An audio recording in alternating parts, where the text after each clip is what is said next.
Okay, happenings in Hamilton Road.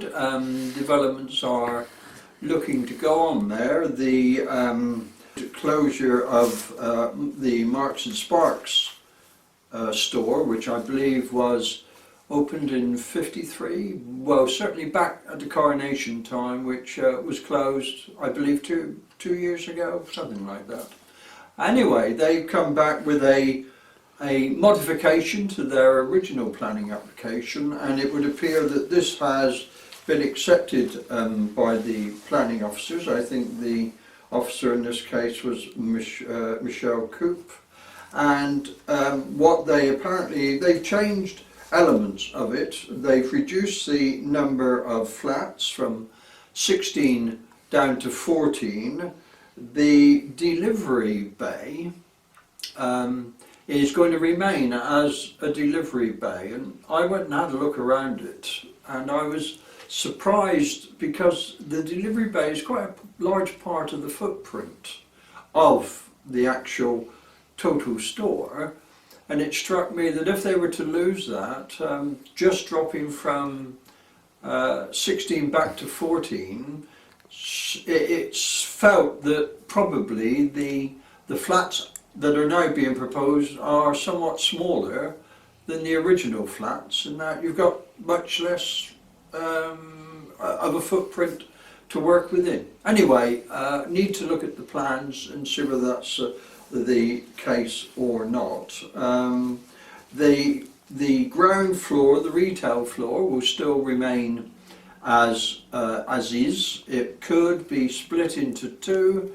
It could go to be a restaurant. It could be whatever it could be in sort of high street terms. The real issue, I think, on Marks and Sparks is access into Hamilton Road from the car park.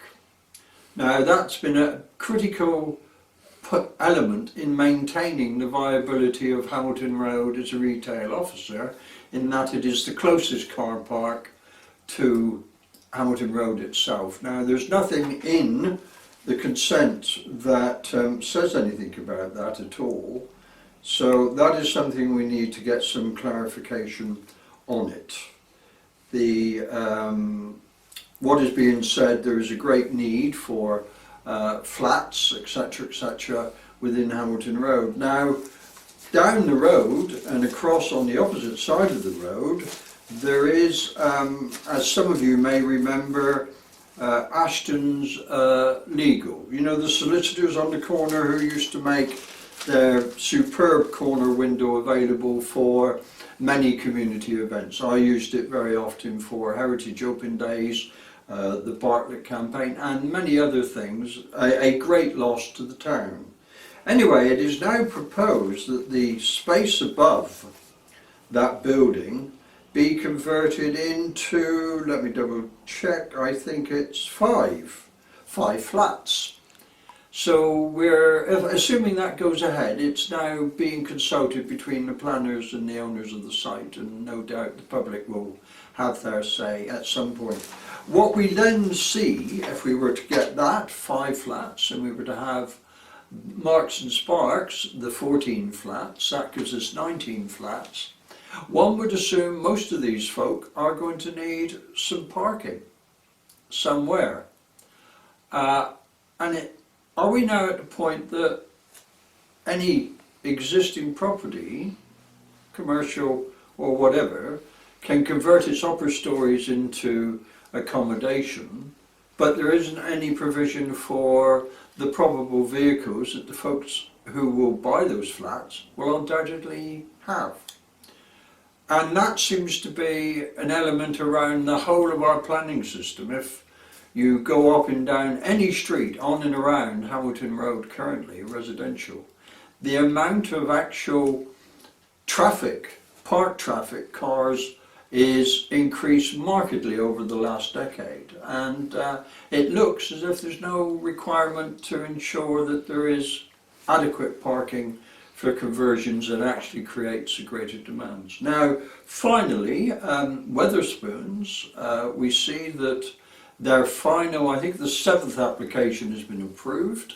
So we may see some progress there, but I'm not sure that will be the case in the current economic climate, in that Wetherspoon's company accounts, I think, have been delayed this month. They should have been published last week, I understand.